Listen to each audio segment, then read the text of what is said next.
महाशिवरात्रि की आप सभी को और आपके पूरे परिवार को हार्दिक शुभकामनाएं। नमस्कार दोस्तों, आज जिस घटना की कहानी मैं आपके सामने लेकर आया हूँ, ये एक बड़े सीधे साधे और अपनी लाइफ जीने वाले लड़के के साथ घटी थी। बेसिकली वंश नाम का ये लड़का कानपुर में रहता था और वहाँ पे एक अच्छी खासे शोरूम में अपना काम किया करता था। अब शोरूम का नाम हम क्यों ले, लेकिन वहाँ पर वो अपनी अच्छी लाइफ जी रहा था। और वंश के पूरे परिवार वाले छतरपुर के पास नौगांव नाम का एक गांव है, वहाँ पर रहते थे। वहाँ पर इसके मम्मी पापा चाचा लोग पूरी फैमिली रहती थी। छतरपुर से इसकी दूरी लगभग यही कोई 24 किलोमीटर की रही होगी। अब जो लोग छतरपुर नहीं समझ पा रहे हैं, मैं बता दूं, बागेश्वर धाम बाबा जो हैं उनकी वजह से जो हनुमान जी है वहाँ पर, उनका जो मंदिर है छतरपुर काफ़ी ज़्यादा प्रसिद्ध हुआ है काफ़ी कुछ समय से। तो मैं उसी छतरपुर की बात कर रहा हूँ। उसी छतरपुर से 24 किलोमीटर दूर ये नौगांव है और वहीं पर इसका पूरा परिवार रहा करता था। ये अपनी लाइफ अच्छे से जी रहा है। एक दिन इसको इसके घर से फ़ोन आता है। फ़ोन में बताया जाता है कि वंश, तेरे चाचा की बहुत तबीयत ख़राब हो गई है भाई, तू जल्दी से कैसे भी करके आ जा। अब वंश ना अपने काम में ही था उस समय। फटाफट एप्लीकेशन लिखता है, छुट्टी मांगता है आने वाले 5-6 दिन की, और ऑफिस वाले समझ जाते हैं, छुट्टी दे भी देते हैं। अब टारगेट ये था कि कानपुर से नौगांव पहुंचना है। By bike by road approx 6 घंटे लगते हैं। बहुत तेज भगा के जाए तो 6 घंटे। ये किसी बस या किसी और दूसरे साधन का इंतजार नहीं कर सकता था, क्योंकि ये बोला गया था कि चाचा की तबीयत ऐसी खराब हो गई है कि वो होश में भी नहीं आ रहे, आंख नहीं खोल पा रहे हैं। उनका हीमोग्लोबिन जो है वो 3 में चले गया है। तो मामला बहुत क्रिटिकल था, ये समझ गया।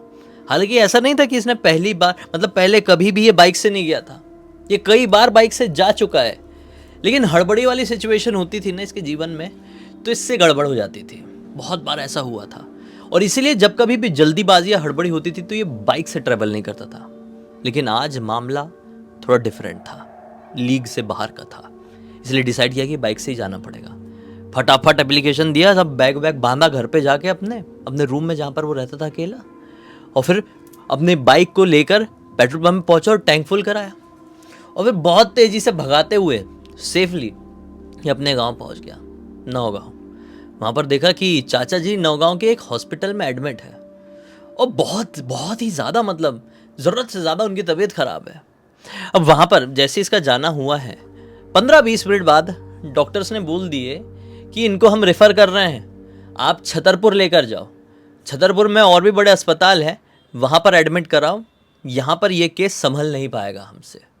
बोले ठीक है। अब गाड़ी, एम्बुलेंस जो है वो अस्पताल की ही थी, तो एम्बुलेंस के थ्रू चाचा जी का ट्रांसफ़र किया जाना था। एम्बुलेंस में परिवार के और भी जो लोग थे वो सवार हो गए और अब अपना ये अकेला बचा। तो ये अकेला बाइक से बढ़िया छतरपुर तक पहुंचा। वहाँ पर एम्बुलेंस पहले ही पहुंच चुकी थी। चाचा जी को भर्ती कराया गया, ज़रूरत की चीज़ें दी गई और ब्लड वगैरह की ज़रूरत थी वो भी चढ़ाया गया, और चाचा जी की हालत में थोड़ा सा एक बूंद का सुधार दिखा।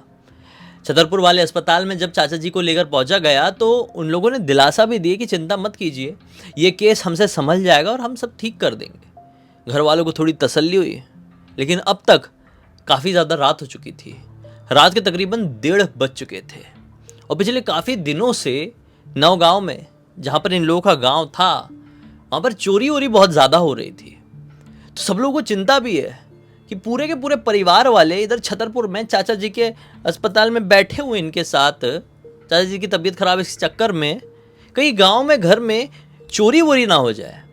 घर में सबको चिंता लगी हुई थी, मतलब अस्पताल में घर वालों को सबको चिंता लगी हुई थी।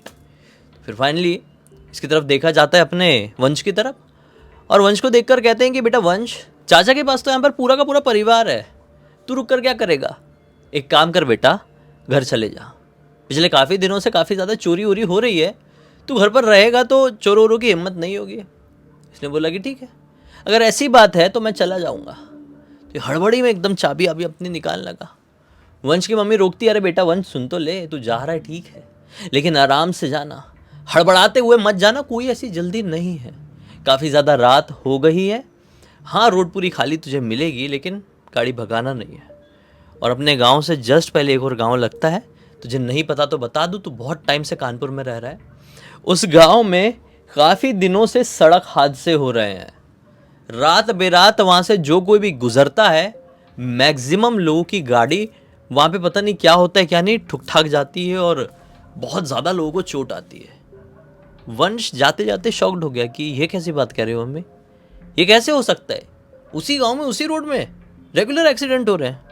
मम्मी बोलती है हाँ, और पापा भी बोलते हैं अरे भाई हाँ यार, तुझे फालतू में हम क्यों बोलेंगे झूठ झूठ, आराम से जाना तू और घर पे जाके फ़ोन करना। इसने बोला ठीक है। बढ़िया अपनी बाइक उठाया और आराम आराम से जाने लगा। हल्की हल्की ठंडी लग रही थी और इसने अपना कुछ भी मोटे कपड़े वगैरह नहीं रखा था। 2023 की बात है ये। तो इसका दिमाग ख़राब हो रहा था यार, ठंड ज़्यादा लग रही है। छतरपुर पूरा क्रॉस हो गया थोड़ी देर बाद। अब रात के तकरीबन तकरीबन ये कोई 2 के आसपास का समय हो गया। बाइक ये बहुत धीरे चला रहा था और अब छतरपुर से 19 किलोमीटर आगे आ चुका है और वही वाला गांव लग चुका है जहां पर काफ़ी दिनों से सड़क हादसे हो रहे थे। ये वहां पर धीरे धीरे चला रहा था उस पॉइंट में। इनफैक्ट वहां पर तो बोर्ड भी लगा हुआ था, दुर्घटनाग्रस्त स्थान, यहाँ पर गाड़ी संभल कर चलाइए, ऐसा लिखा हुआ था उस बोर्ड में। लेकिन ये बहुत ज़्यादा संभालने के बाद भी इसको ऐसा लगा कि साला मेरी गाड़ी अनबैलेंस हो रही है, इसको फील हुआ। इसलिए इसने अपनी बाइक की स्पीड बहुत ही ज़्यादा स्लो कर दिया। अब इसकी बाइक लगभग 20 की रफ्तार से चल रही थी। माहौल और भी ज़्यादा विचित्र और भी ज़्यादा डरावना हो चुका था। पता नहीं क्यों जब कभी कभी हल्की हल्की भी ठंड पड़ती है ना तो बहुत ज़्यादा कोहरा हो जाता है। ये वो कोहरे वाली ही रात थी। ठीक है, लिमिट चला रहा था। अब वो वाला जो रास्ता है, वो वाला पॉइंट है जहाँ पर दुर्घटनाएं होती थी, उससे थोड़ा आगे बढ़ गया। उसने क्या फील किया, साला मेरी बाइक का वजन बढ़ गया है, मतलब एक्सीलेटर मैं ज़्यादा दे रहा हूँ और बाइक स्लो आगे बढ़ रही है। इसने सोचा कि ये कैसे हो सकता है, ये कोई चढ़ाव वढ़ाव भी नहीं है, चढ़ाव में गाड़ी में चढ़ाता रहूँ और एक्सीलेटर ज़्यादा देने के बाद भी बाइक धीरे चले तो समझ में आता है। अभी तो बिल्कुल वैसे वैसे सीधा सीधा ही रास्ता है, बिल्कुल चढ़ाव नहीं है, तो ज़्यादा एक्सीलेटर देने के बाद भी पहले से स्पीड कम क्यों हो गई है बाइक की। इसने क्या किया, इसको फील हुआ मेरे पीछे आकर कोई बैठ गया है क्या। घबराहट हुई मन में। इसने अपना जो साइड मिरर है उसको सेट किया और पीछे देखने की कोशिश किया बाइक चलाते चलाते, लेकिन पीछे कोई दिखाई नहीं दिया। फिर इस तरफ वाला सेट किया, इधर भी कोई दिखाई नहीं दिया, और एक बार अब पलट के देख लिया तो पीछे कोई नहीं था।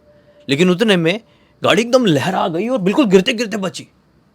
अपने आपको संभाला, बोला क्या हो रहा है यार, यहाँ पे सही में दुर्घटनाएं होती होगी पक्का।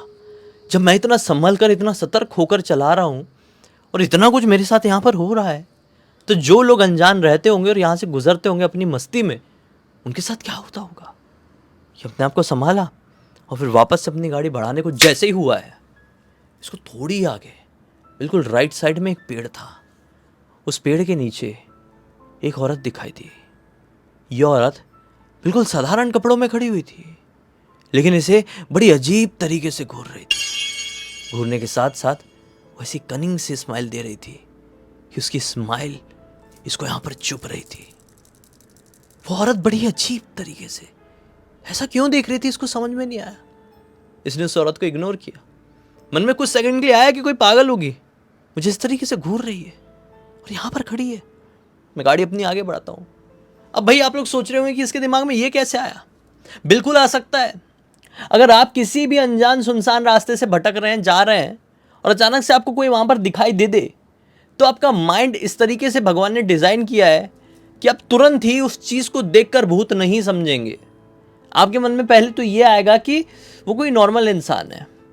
एक दो बार आप अपने आप को मनाने की कोशिश करेंगे, आपका दिमाग आपके मन में डालने की कोशिश करेगा, नहीं सब ठीक है, सब नॉर्मल है, घबरा मत।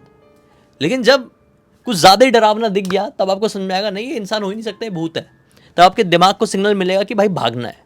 इसी तरीके से दिमाग डिज़ाइन है। आप कभी आजमा कर देख लेना, सच्चा का भूत भी आपके सामने आ जाएगा तो आपको लगेगा मेरा वहम या कोई इंसान ही है ये। तो उसको यही लगा उस समय, वंश को इग्नोर करके अपनी बाइक की स्पीड और बढ़ा दिया। एक मोड़ आया, वो मोड़ लिया। थोड़ी आगे जाने के बाद अब लेफ्ट साइड में एग्जैक्टली वही औरत एक पेड़ की डाल में बैठी हुई है और अपने पैर ऐसे ऐसे हिला रही है, दोनों पैर। इसने देख लिया भाई, और सेम टू सेम वही स्माइल के साथ बड़ी बड़ी आंखें लिए इसको घूर के देख रही थी। इसका दिमाग खराब। इसने अपनी बाइक की स्पीड बहुत तेज बढ़ा दिया।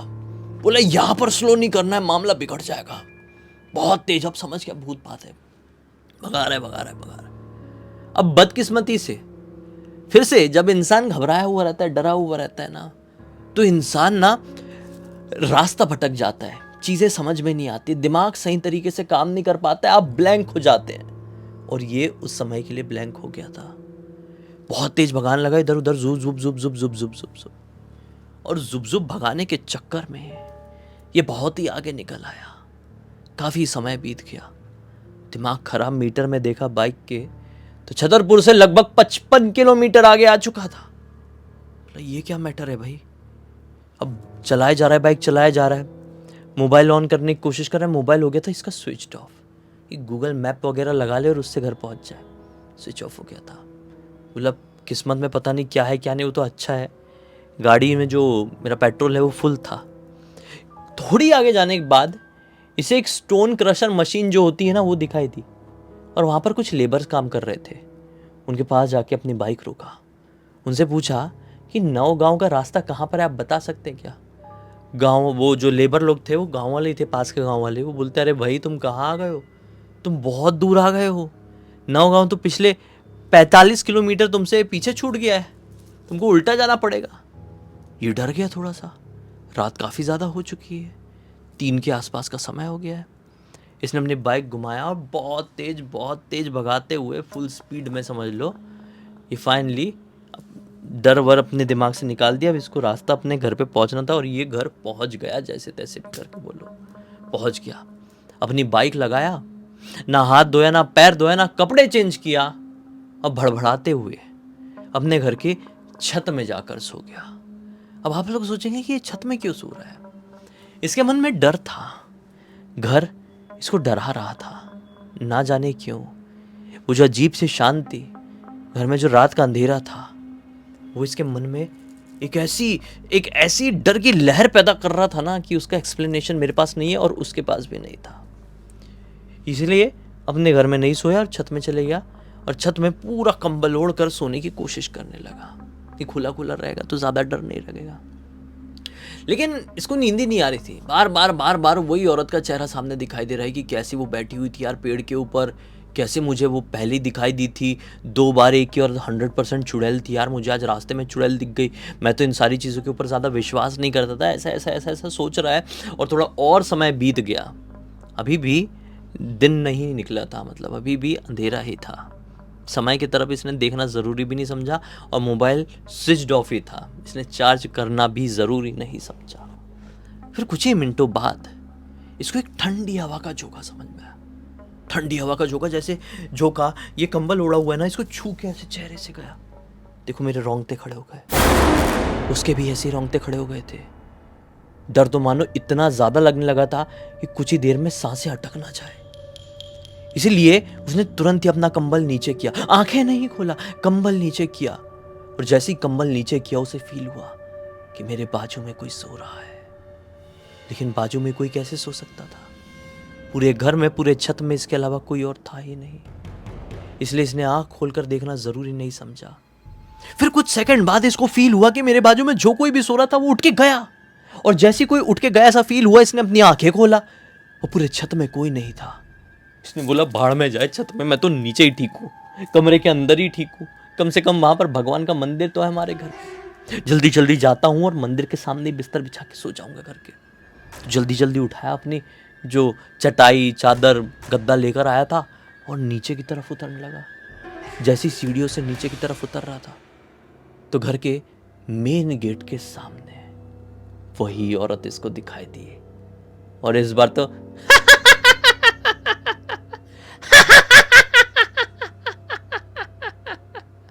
ऐसे हंसते हुए सुनाई दी, क्लियर क्लियर। इसके पूरे शरीर के रोंगटे खड़े हो गए। बोला शिट, नीचे नहीं जा सकता, बिल्कुल गेट के ही पास खड़ी हुई है यार, क्या कर देगी क्या नहीं। इसने अपने कदम उल्टे कर दिया और ये छत में ही चले गया वापस से। अब लेटा नहीं, गद्दा वद्दा सब फेंक दिया और ऐसा साइड में ऐसा बैठ गया कुकुड़ के, और इंतजार करने लगा कि कब कब सुबह की पहली रोशनी निकले। कुछ ही मिनटों बाद, किस्मत से सब कुछ बहुत लेट शुरू हुआ था, कुछ ही मिनटों बाद प्रॉपर ब्रह्म मुहूर्त आ गया और हल्का हल्की रोशनी दिखाई देने लगी। इसको समझ में आया, चिड़िया चहकने लगी और वो जो हंसने की आवाज़ थी वो बंद हो गई। ये समझ गया कि लगभग सुबह हो चुकी है। ये थोड़ा रिलैक्स बैठा और जब सूरज उगता हुआ दिखा तो सोचा अब तो नहीं होगी वो, क्योंकि आवाज़ भी हंसने वसने की नहीं आ रही और निगेटिविटी भी कम फील हो रही है। उठा, नीचे तरफ झाँक कर देखा, मेन दरवाजे के पास कोई नहीं था, मेन गेट के पास मतलब। ये जल्दी जल्दी जल्दी जल्दी नीचे उतर कर गया, अपने घर की सारी लाइट वाइट चालू किया। घर में हनुमान जी का मंदिर बना हुआ था, अगरबत्ती वगैरह जलाया, आरती किया, फिर मोबाइल वोबाइल चार्ज में लगाया। मम्मी को तुरंत फ़ोन किया, मम्मी कब तक आ रहे हो आप लोग यार, जल्दी बताओ यार। मम्मी सुन के समझ गई कुछ गड़बड़ हुआ है। मम्मी ने बोली क्या हो गया, बता तो सही। बोला नहीं फ़ोन में नहीं बताऊंगा, आप लोग जल्दी आओ यार। मम्मी ने बोली अच्छा ठीक है मैं ही आती हूँ। तो मम्मी को किसी ने घर तक छोड़ा, किसी के थ्रू छुड़वाया गया होगा। मम्मी आई तो मम्मी को इसने पूरी बात बताया। तब जाकर इसकी मम्मी इसको बताती कि बेटा तेरे साथ जो कुछ भी हुआ वो तेरे दादाजी के साथ भी हो चुका था। तेरे दादाजी लाइनमैन हुआ करते थे, छतरपुर से लौट रहे थे, वहीं पर काम पे जाते थे, तो रात में उनको रेगुलर वो मिलती थी, रेगुलर। वो बीड़ी पीने के शौकीन थे, तो रास्ते में उनसे मिलती थी, वो साइकिल से आना जाना करते थे और बीड़ी मांगती थी। किसी दिन बीड़ी ना मिले ना तो उनके साथ साइकिल में बैठ के आती थी और घर तक आती थी, बोली तू घर तक ले चल और घर पे बीड़ी देना। और जब वो घर पे पहुंचते थे पीछे पलट कर देखते थे तो वो साइकिल में नहीं बैठी रहती थी। दादाजी के साथ तेरे बहुत टाइम तक ये हुआ था।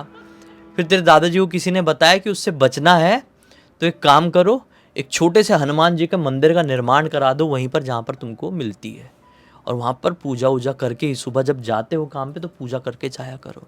तो जब से तेरे दादाजी ने वहाँ पर मंदिर बनवाए थे, चीज़ें वहाँ पर उनको दिखना बंद हो गई थी वो औरत चुड़ैल। फिर समय के साथ वो मंदिर ख़त्म हो गया वहाँ से, जो ऐसी प्राकृतिक चीज़ें हो जाती उसकी वजह से। तेरे दादाजी का भी देहांत हो गया कुछ सालों बाद, लेकिन हमने फिर कभी वापस से उस चुड़ैल के बारे में सुने नहीं उस रास्ते में। अब तुझे वो दिखाई दी, क्या बेटा ऐसा क्या? बोला मम्मी अब जो भी हो मैं रात में तो वहाँ से आना जाना करूँगा ही नहीं, और बजरंगबली से छतरपुर जाकर मैं आशीर्वाद मांग लेता हूँ, बागेश्वर धाम जाकर, कि बजरंगबली आशीर्वाद दो, जैसे मेरे दादाजी को बचाए थे मुझे भी बचा लो, मेरा कोई लेना देना नहीं उस चुड़ैल से, पता नहीं मेरे पीछे क्यों पड़ गई है। इसने वही किया और फिर उसके बाद से इसको कुछ दिखाई नहीं दिया। इस पूरी घटना की जानकारी मुझे वंश ने ही इंस्टाग्राम पर लिख कर भेजा, मैंने सोचा आप लोग को सुनाऊं, आप लोग मज़ा आ जाएगा, आया कि नहीं?